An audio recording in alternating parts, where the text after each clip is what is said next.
Iba't ibang uri ng mga tropa mo, part 1. Una na dito yung tropa mo, bigla ka na lang babanggain, tapos bigla magko-crossover sa'yo, tapos magdi-dribble kahit wala namang hawak na bola.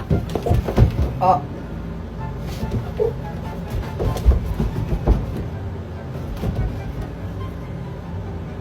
Foul!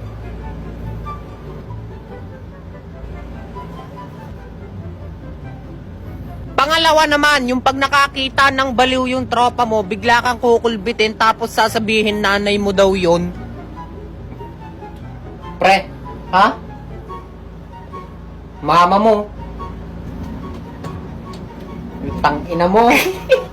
Pangatlo naman, yung tropa mong bigla-bigla na lang nawawala na hindi man lang nagpapaalam na aalis laang pala.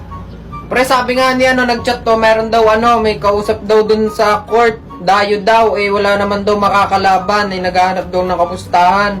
Kaso daw sila parang burnek, wala naman daw silang pera, kaya daw baka daw pwede tayong maglarong Nasaan na yun? Putang ina na, wala na naman. Pang-apat naman ay yung mahilig maghakot ng pagkain galing sa bahay nila.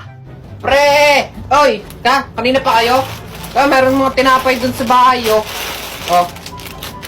Hati-hati na kayo dyan. Mamaya. Meron pa nga kawok doon, di ko muna kinuha. Baka kasi mawala ka agad yung lamig. Okay, pagi pa isa. Mamaya, uli! At ang pinakauli sa lahat, yung tropa mong araw-araw nang hihingi ng kachat. Pre, pengi akong kachat. Baka may kakilala ka. Tangin, kachat na naman. Kakabigay ko nga lang sa'yo kahapon ng kachat mo. Nasaan na yun? Damot naman na rin. Wala, yung kahapon. Wala na. Ginaus na ako noon. Tsaka parang ang boring naman kausap noon. Dikat kakilala mo yung anak ni Aling Kusing. Anak ni Aling Kusing, naku, mapapatay ka noon. Napakataray ng matandang yon. Dali, di ka, add friend mo yun sa Facebook, di ba? Anong pangalan na add ko? Dali, para meron akong kachat.